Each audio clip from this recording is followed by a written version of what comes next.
Ops, केंद्र सरकार और कर्मचारी संगठनों के साथ मीटिंग में हुआ करार, पुरानी पेंशन पर बड़ा निर्णय, 2 दिन बाद आदेश जारी। केंद्र सरकार के कर्मचारियों ने पुरानी पेंशन बहाली, ऑप्स की मांग में लचीलापन दिखाया, 50% गारंटीड पेंशन पर सहमति व्यक्त की। हालांकि न्यूनतम पेंशन और अंशदान जैसे मुद्दों पर चर्चा जारी है। सरकार की समिति जल्द ही रिपोर्ट प्रस्तुत करेगी।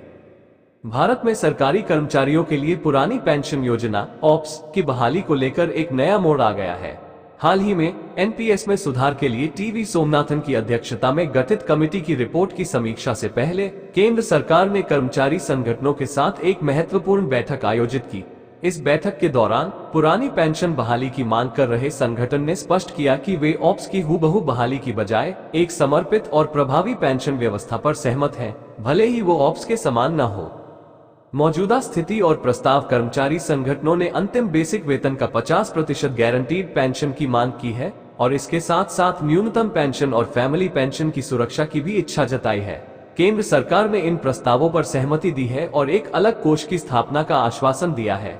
हालांकि ये स्पष्ट किया गया है कि कर्मचारियों को 10% अंशदान देना होगा और पीएफआरडीए एक्ट 2014 पहले की तरह लागू रहेगा।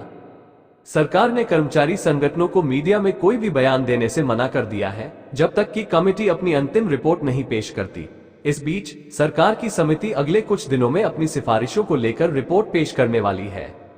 संगठनों की प्रतिक्रियाएं। Confederation of central government employees and workers ने स्पष्ट रूप से कहा है कि उन्हें ऑप्स से कम कुछ भी मंजूर नहीं है। उनका कहना है कि एनपीएस की समाप्ति और गारंटीकृत ऑप्स की बहाली उनके लिए अनिवार्य है। इसी तरह अखिल भारतीय रक्षा कर्मचारी महासंघ ने बैठक का बहिष्कार किया है और कहा है कि कर्मचारियों को हूबहू ऑप्स की आवश्यकता है।